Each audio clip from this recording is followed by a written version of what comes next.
It's time to enter championship rounds. This is 5-round MMA. I am Guillermo Cita. Did we hear a verbal tap out at UFC 164? Well, I'm Alex Ramirez, and all I know, if my shoulder's popping, I'm saying tap. Well, I'm Albert Cita, and I could have sworn I saw a toothpick flying out of his mouth.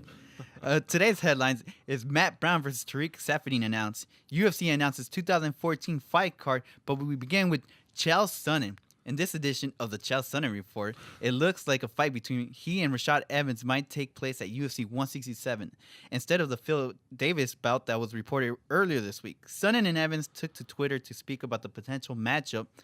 Both men seem willing to face each other. Alex, do you think this is the fight we are anticipating to see? At this point, I don't really care who Chael Sonnen fights now. I'm kind of a little tired of the Chael Sonnen daily report about who's he going to fight, who he wants to fight, who he can't fight. And I guess him and Rashad make sense. I guess he's going to stay at 205. It's going to happen, I guess. Do you think that's a... Well, I'm with Alex. It's kind of tiring and keep hearing he's going to face this guy, he's face that guy. But let's look at the bigger picture. Is this really a number one contender fight? Oh, whoever said that, it's crazy. Yeah, but if it's not, then why are we talking about it so much? Because it's Chael Sonnen, and he keeps himself relevant all the time. Yeah. So, Brown versus Saffiedine. Earlier in this week, former Strikeforce welterweight champion Tariq Saffiedine made it clear that he would like to take the winner out of Conor encampment bout, but now it looks like he will be getting Matt Brown. Talks are ongoing for both of them to match up. Is it fair for Tariq Saffiedine to be calling out his opponents? First of all, he is the former Strikeforce champion, so he does have a right to at least say that he wants to do champion versus champion. Everybody else got that right. Why shouldn't he?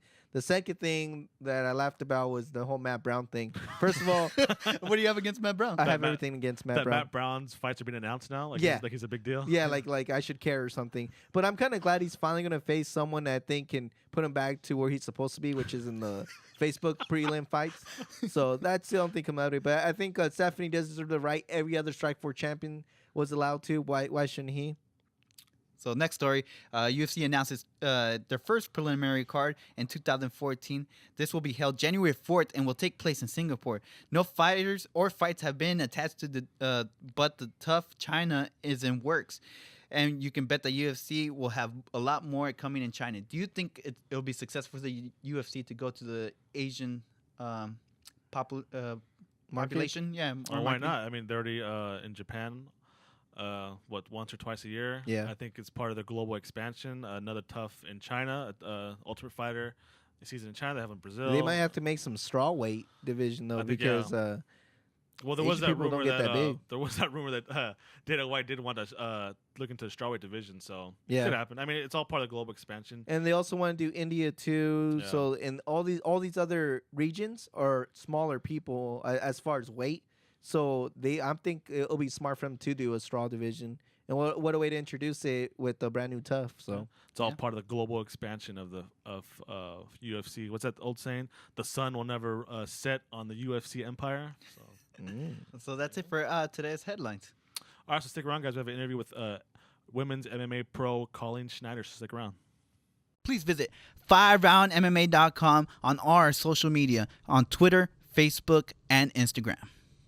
FiveRoundMMA.com. Drink Fearless, Fight Fearless, brought to you by Honey Badger. We have women's MMA pro Colleen Schneider. Hey, Colleen, this is Alex Ramirez here. I want to take the time to thank you for you taking the time to speak with us. We really appreciate it. Yeah, no problem. I'm glad to talk to you guys. You have a big fight coming up on September 7th in Ontario, California for Submission Promotions. How's your training camp going for this bout? About a week away now. So how's all that stuff going? Training camp's been great. I mean, all the hard work's done at this point. Saturday was my last day of sparring. Today I'm just actually driving right now to go do a nice little yoga class. I'll still do some work the next few days and then do my weight cut. But all the hard work's been done. At this point, it's just time to get in there and smash. It's a little more mental relaxation now, right? Yeah, mental and physical. It's kind of restorative. Let your body rest up a bit and be ready to peak on Saturday for the fight. Yep. And hi, Colleen. This is Albert. And your opponent's Christina Marks. And not to give away too much of your game plan or anything, but what do you look to what do you look as far as her weakness in the fight? Her weakness? Well, I know she's a kickboxer. It's her background, but I'm not too worried about it anywhere. I can be here wherever I want to. Really, like my striking's better than hers, and I know I can out wrestle and out grapple her. So I'll fight her wherever I want to fight her. Oh wow, very cool. Going back to your background, you graduated from Cal at Berkeley in a degree in physics, correct? That is correct. So I was wondering, like, it's interesting transition from a degree in physics, studying physics, to a full-time mixed martial artist. Can you tell me like your friends and family reaction to the news of you pursuing MMA full-time? Everyone's great and really supportive about it. My when I first told my parents, they were a little surprised, a little reticent. Obviously I spent 4 years at Berkeley, got the degree, pumped a decent amount of money into that, and now I'm not really using it at all. But no, they know it's what I'm passionate about, what I love to do, and I'm committed to it. So they're behind me 100%. And then you've been competing since 2010. Can you tell us like the evolution of women's MMA in general from 2010 till now? Yeah, I mean the biggest thing that's happened in the evolution of women's MMA in that time period is obviously women now being a part of the UFC. Right before that, they had a good stage to fight on for Strikeforce, got some notoriety there, but when it comes down to it, UFC is the biggest promotion, and women are just now included in that. I was at that first fight when Ronda fought Liz, and it was such an amazing thing to be a UFC fight and see women fighting up there in the octagon. It was just nuts. It kind of blew my mind. Like, it hadn't really hit me that hadn't been a possibility up until this point, So it's the next step obviously is to open up more weight divisions, have more consistent female fights. Yeah, sticking with that, are you confident that eventually they'll open up more weight divisions? It's like kind of just building one division at a time right now. I know they're really focusing on the bantamweight division, but do you see in the near future them opening up a 125 and 145 division? Absolutely, yeah, absolutely. I mean, the fights have been received very well. I mean, everyone's been on board with it. So yeah, they'll open up other divisions. There's no way that's not going to happen. And go back to you. Your last 3 fights have been in the Super Fight League, which is actually based out of India. Can you talk about like what it's like fighting over there in India and like how you got hooked up with that promotion? My last 3 fights were actually over in Super Fight League. It was Ken Pavia I was training with Michelle Gutierrez at the time, and he called her about fighting for them, and she couldn't do it, so she just referred him to me, and I took my first fight over there on 7 days' notice. And then I had to fly to San Francisco in 1 day to get my visa, because the only way I could get a visa in time, I had to do it in person. So they got me a flight like on Friday to go to San Francisco, get my visa, fly back, and then a few days later I flew out to India. It was crazy. Wow. And the trip was crazy. It was so we had a flight to Delhi, which is it's like a 16-hour flight on its own. And then we get into Delhi and we have this crazy 5-hour cab drive to Chandigarh up in the northern part of India, and the driving there is nuts. It's like driving anywhere in Asia. It's absolutely crazy. Like, you think you're going to die at any moment for 5 hours straight.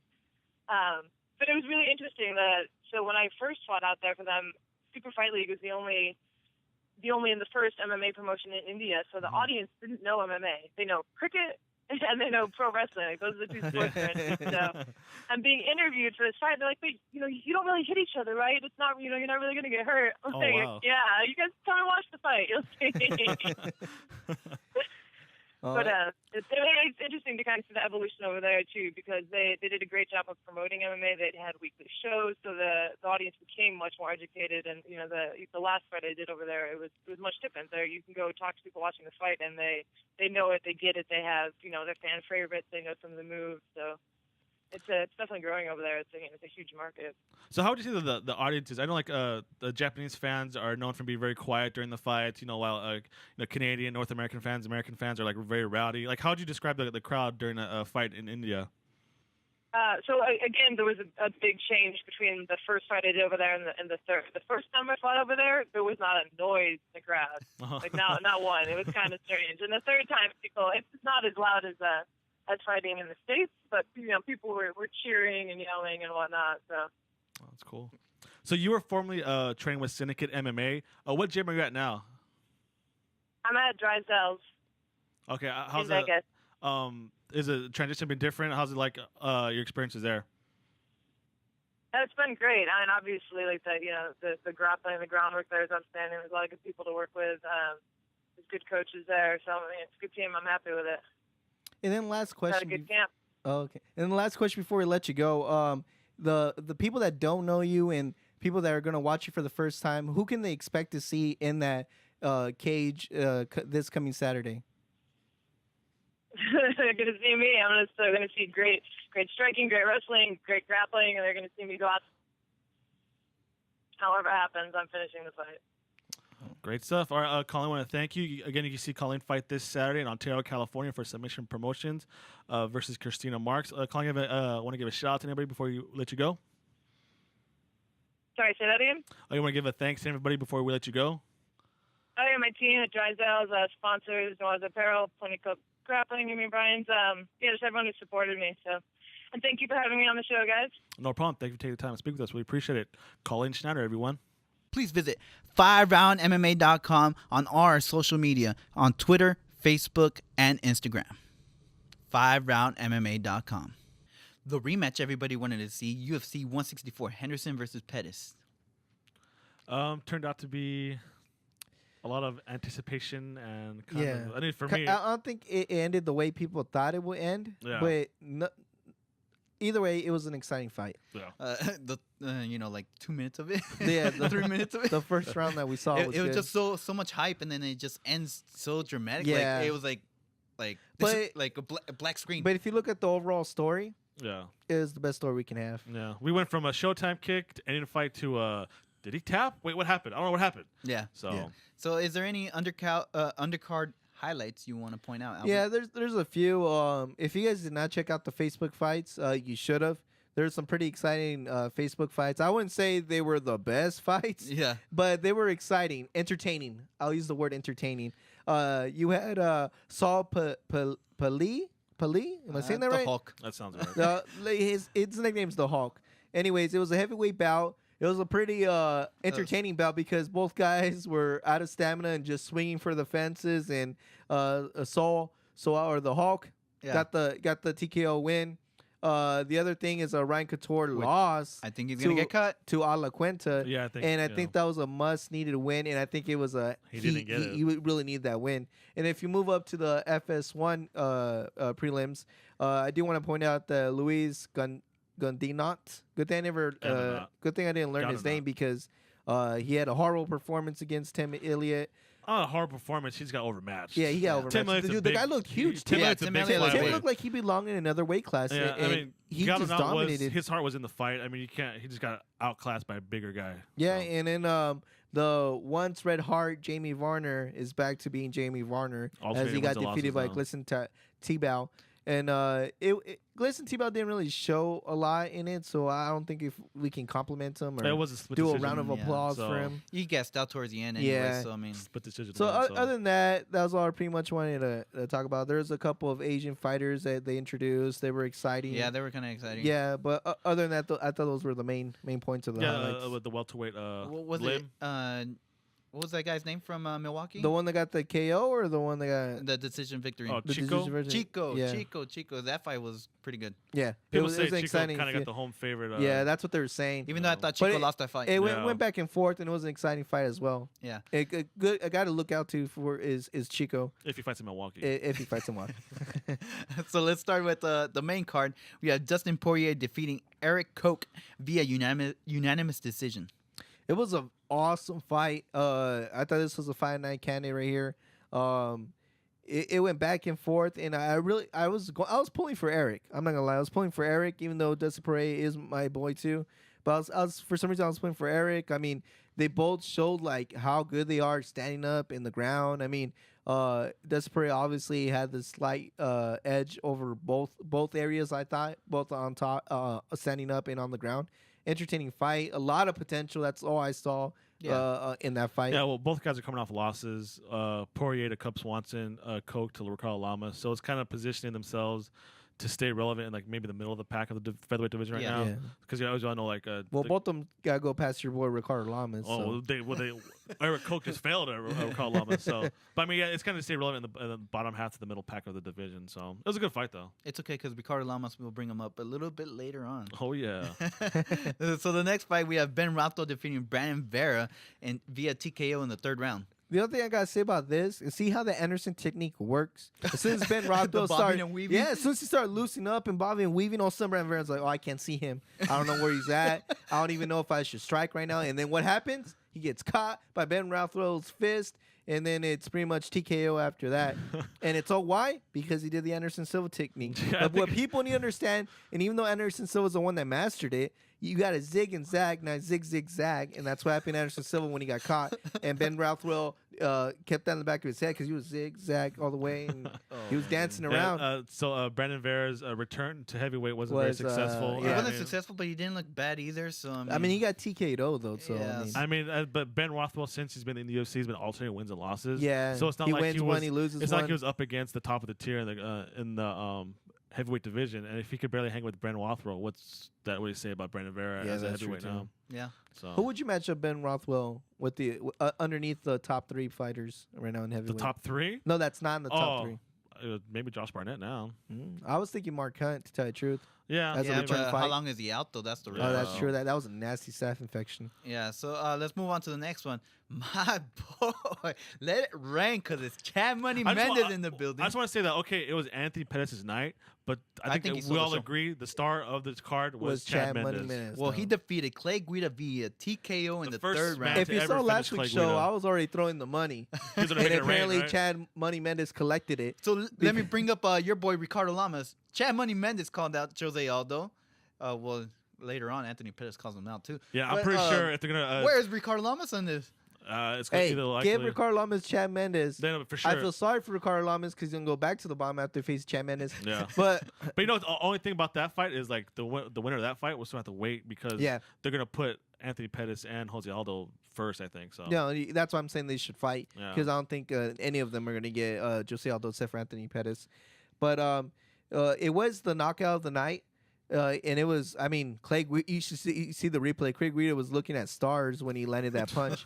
But the thing I do want to point out is the caliber of Chad Mendes' wrestling. I mean, yeah. I feel sorry for Clay Guida because I think that was never in question though, right? His yeah, wrestling. but I think it sucks because Clay Guida is known for his wrestling, and I'm pretty sure he felt like, dang, I'm back in college. Yeah. Because this guy is just schooling me right now. Yeah. Because as hard as Clay Guida tried, Chad Mendes was like, oh, please, Yeah. son, let me See, let me teach you real quick. For how me, to-" it wasn't his wrestling that was out. Obviously, he's known to wrestle. He's a great Yeah. wrestler, but it was his stand-up. Those punches he Oh, yeah. landed to And- knock and Guida the out smart were so selection. precise. Yeah. He wasn't just throwing around punches wildly. They're precise, powerful. Every punch counted. Yes. And like that's great to him and his tutelage under Dwayne Ludwig because that whole camp, he has a whole Yep. camp on fire right now. And then so. I think one key thing too was that he wasn't playing into Guida's tempo because that's what a lot of fighters go wrong. They see this guy getting excited, moving around, and then they fall start into getting it. excited. Yeah, they fall into it. No, Chad Mendes said, "No, this is my tempo. We're gonna play my game. I'm And gonna he- pick my shots." You actually said during the fight, "Wow, someone's actually slowing down Clay Guida." I know, for real. Yeah. You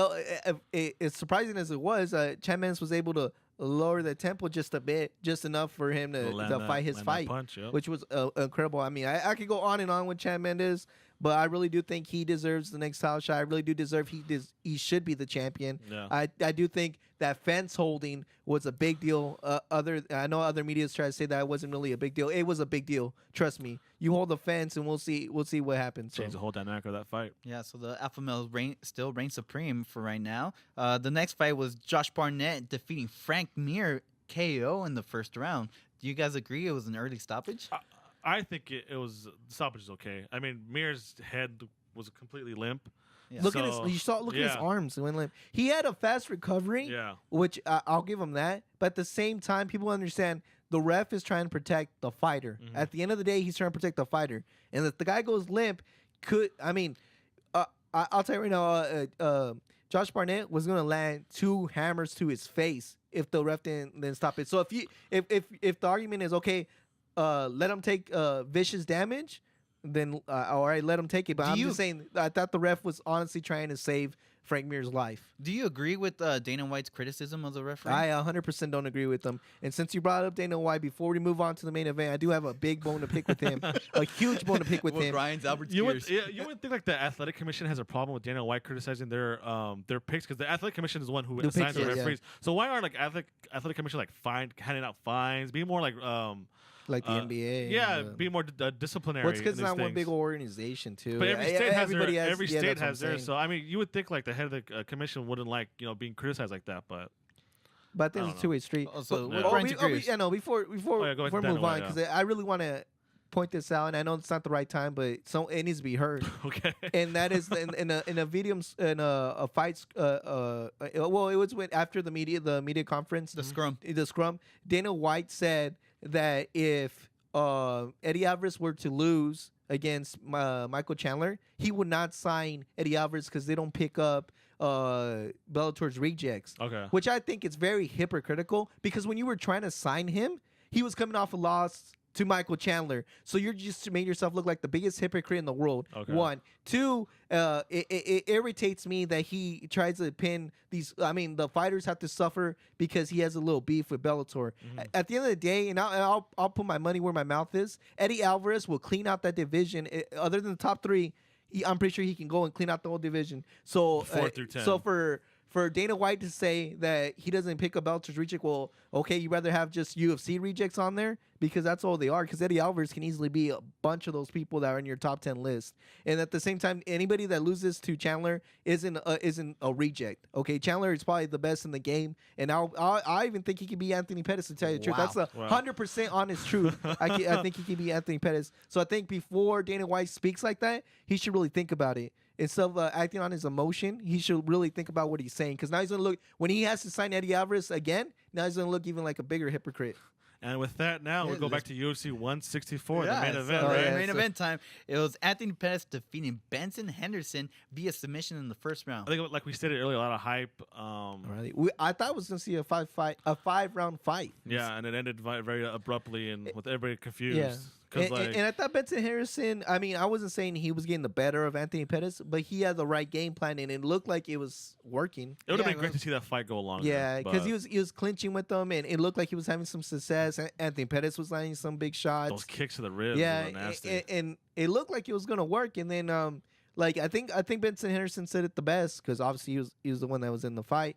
Is that he literally made one small inch movement that kind of cost him the fight, because arm. that 1 Yeah. inch is all Anthony Pettis needed to get the twist the arm and torque it. And Yeah. Anthony Pettis said he and make- heard his shoulder pop, Yeah, so and then see? he heard Benson Henderson say tap, tap, but tap. it came so, down to he said it came down to just a bad turn. Yeah. And See, I think that's how these guys are so close to each other on the that's top. yeah, that, one like, small And mistake. then everybody else on the bottom, I think, of the lightweight division is kind of like far from them. There's a big gap between Benson and Pettis and everybody else. I If think. somebody else So, would have had Benson Henderson's arm and he Yeah. made that mistake, I think he still could have recovered from it. it's but like since the heavyweight division. You got JDS and Kane and everybody else. Yeah. So now let me raise this question to you, Alex. You predicted that there would be no super fights in 2013. Will there be a super fight in 2014 between Aldo and Pettis? I hope so. I mean, I just hope because so, you kind too. of have to now. I mean, because Aldo's been cleaning out the 45 division. I think you said there's no really challengers for Pettis at 155, because you could think if Benson Henderson could beat him, Anthony Pettis could beat them. So it sucks for the rest of the guys, but sometimes these guys are just on another level. So Yeah, and that's it for the review of UFC 164. that's it for the review. I think that's it for the show, that's too. it right? for the show. All right, so thank everybody for listening. Make sure to follow us on Twitter at FiveRoundMMA. You subscribe to us on iTunes and YouTube. Make sure to like us on Facebook and follow us on Instagram. And be sure to check out FiveRoundMMA.com for weekly articles, commentaries, and the day's top headline. I want to give a big thank you to Colleen Schneider for taking the time to speak with us. She's going to fight on September 7th in Ontario, California for Submission Promotions. I want to thank our sponsors, Honey Badger Performance Energy Drinks. Go to drinkhoney-badger.com and get yourself a nice scoop of Honey Badger for your workout. I want to thank the Madhouse clothing line. Go shop themadhouse.com and follow them on Twitter at the Madhouse MMA. Great clothes for fans and fight fanatics. I also want a big thank you to Top Rated MMA, makers of 100% American-made MMA apparel. Go shop topratedmma.com and follow them at Top Rated MMA. Albert, got some final words? Just want to thank everybody for listening. I want to thank the executive producer, Guillermo Cita, our technician, Big Game, Ollie the Trolley, our sound engineer, Stephen Rosal with Rosal Records. Look them up for any of your sound needs. Thanks again for everybody for listening. Cream of the crop.